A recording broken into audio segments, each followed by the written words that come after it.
Hello, welcome to Veritas. I'm your host, Adam Colazetti, and I'm here to guide you on a meditative adventure like no other. Join me and lose yourself in your imagination as we travel the outer reaches of the cosmos, quest for powerful talismans, and explore the inner realm of your subconscious. What might you find along the way? But be warned, fair traveler, this path is not for the faint of heart. On this path, of one thing I am certain, dragons be here. Are you ready?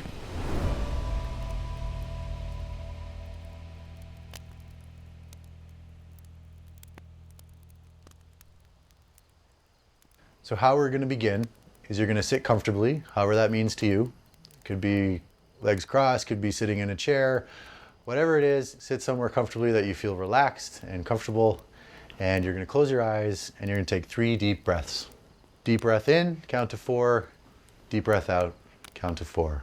And each time you exhale, you're going to try and relax your body a little bit further. So you're going to inhale, pause, exhale. Pause. So as you're doing this and you're relaxing, it's in those pauses between breaths where we're going to go. That is where your creativity meets your imagination, meets your subconscious. So let's see what awaits you in the spaces between breaths. The spirit world is gray and mysterious. Things seem to move here. A tree in the distance was over there, and now it is over there. Your sitting rock is there sometimes, but not others, and your animal guide shifts in and out depending on where you are looking. There is a cost to being in this place, and you wonder what it truly is. What is my name? The animal asks again. This time you have a better answer. Show me. Silence. Is that approval in those dark eyes? It suddenly leaps at you, and just as it's about to tackle you, it disincorporates, and the only way to describe it that it dives into you. Your body convulses and you collapse to the ground, but your mind is transported elsewhere. You see what the animal sees. You move across the desert. You drift on the wind. You see now, in this place, movement is not so much about physical muscle as about imagining where you want to be. Here, the spirit world shifts to your desires if you are wise enough to see. Then everything suddenly grows larger, and after a moment you realize that it's not everything else growing larger, it's you growing smaller. You are a mouse and the world is so large. Above you a shadow passes and you see the great raven fly overhead. Instantly, one thought, and one thought alone, consumes you.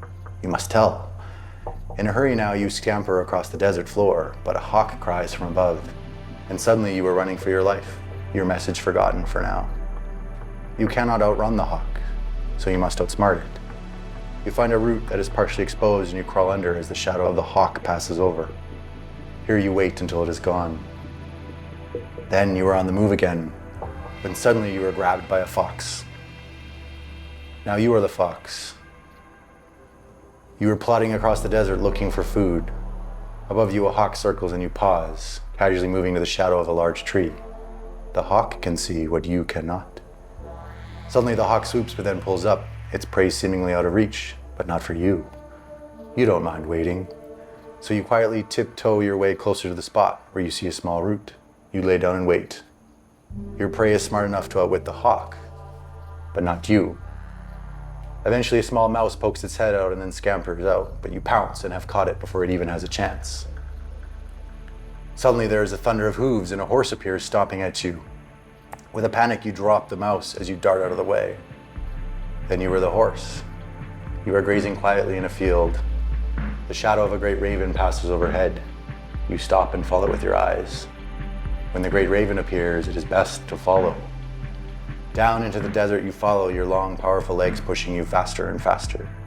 It is so freeing to run, but the desert can be treacherous, so you must be careful. Ahead of you, a mouse frantically screams for its life as a fox shakes it in its mouth. Interesting. Could this be the reason the raven has brought you here? You accelerate towards the fox, neighing loudly as you near. Startled, it drops the mouse and scampers out of the way. Above you, the raven is gone.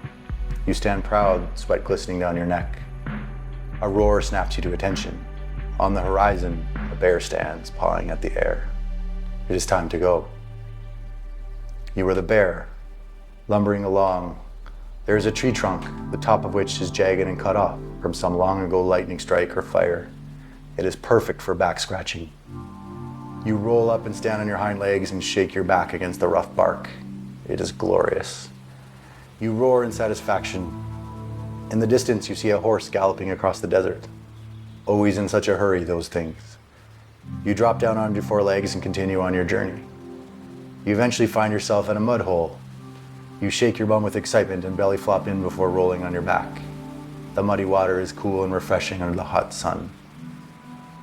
You flip over and splash your front legs again and again for no reason other than that you can. You growl with delight. Movement catches your attention out of the corner of your eye and you see a mouse scampering past. Once again with the hurrying. Wherever it is going, it must be important.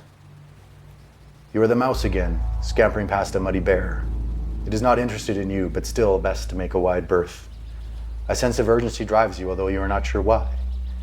Into the hills you run, not feeling safe until the long grass shelters you. Eventually you find yourself in a clearing, and there the great stag stands. Here is where you must deliver your message. But the stag suddenly snaps its head to attention. A great wolf has appeared on the hillside, stalking quietly. You panic. The stag will flee before you can deliver your message. You are the wolf, stalking silently through the grass. You make no sound. Ahead of you, a lone stag stands in the clearing, waiting. Its antlers are majestic and large. But then you hear a growling and a roaring, and beyond the stag you see a bear. It is rolling in mud, but still its presence unnerves you. This is not a creature worth crossing.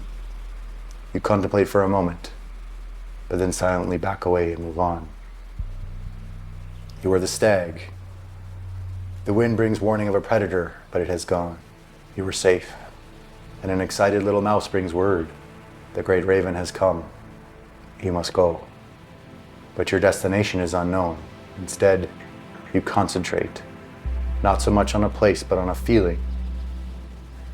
Somewhere, there is a ripple of uncertainty. Somewhere here is out of balance. The coming of the raven always brings imbalance, and it is your job to balance it. There, you sense it. The raven and something else. Or rather, someone else. Your antlers begin to glow and the air around you buzzes with energy. Space begins to fold in on itself as you disincorporate. From your point of view, it is the reverse. Space around you distorts and ripples until a new space begins to form around you. As you arrive, you see a person sitting on a rock, looking decidedly out of place. You sense this person's energy and your own form begins to change and shift until you are the right form for this person. Suddenly they shout, "What is the name of the raven?" With that, you snap back to your senses. You find yourself lying on the ground looking up at the sky. The spirit animal looks down on you, seemingly it has left your body. You pull yourself up onto your elbows and then sit up. The animal waits expectantly. "So you have been waiting for me." Your mind rolls over the perspectives you have been shown. Individually, each point of view was perfectly unrelated. Yet when the whole chain was connected, it led the spirit here to you, which your intuition is telling you that it is exactly why you were brought here. Your head hurts thinking about it. You look up at the animal. We are all connected. It nods. Once more, you get the impression that you are being tested. You look around you. The tree has moved again, and now there is grass where before there was rock. As you contemplate connection, you begin to feel the energy of this place. Like ripples in a pond colliding. And if you concentrate on those ripples, you can almost grasp them. There is something just out of reach. But then you have it. The name of the spirit animal. You hesitate only for a second. Your name is wisdom. With that, it clicks into place and suddenly you feel connected to everything. Time and space blur together. With a thought, you were standing atop a cliff looking out over the desert. Then you were deep in a valley watching a river flow, the sound of water soothing. Again and again you move, or rather this place moves to you. The sky changes each time until at last you pause on top of a hill looking down at a bear rolling in a mud hole. For some reason this brings you peace. The spirit animal stands beside you. You must face him now. You nod. Somehow you knew. Then the spirit is gone and you are alone on the hillside. You breathe in and exhale slowly. You don't have the device with you in this place, but you know where you must go. As you concentrate on your breath, you slowly begin to shift. At first, you are transparent, but then reality ripples around you until at last you extend your arms, but they are no longer arms, but great wings. You are the great raven, and you are the master of this realm. A portal begins to open, and beyond you see your destination. Flashes of mystery and truths long thought hidden await you. The raven has called you and you have answered, but be careful what you wish for.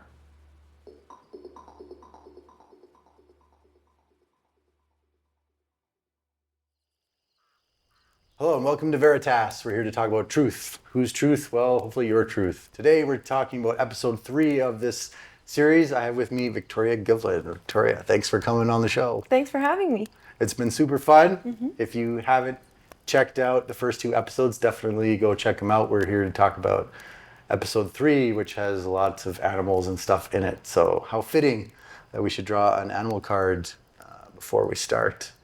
But I thought this was kind of cool. I noticed last time when you picked it up on the bottom, right? No such thing as coincidence. Given the ravens we're talking about. No such thing. Yep. Well, signs are literally everywhere. Just matters about whether or not you're paying attention. Right? Right? Maybe you'll see a sign in the story here today. We'll see. Okay, so. Ooh. A snake. Ooh. Shedding your skin, getting rid of the past. Yeah, a snake's all about change. I don't even have to look this one up, so that's pretty interesting.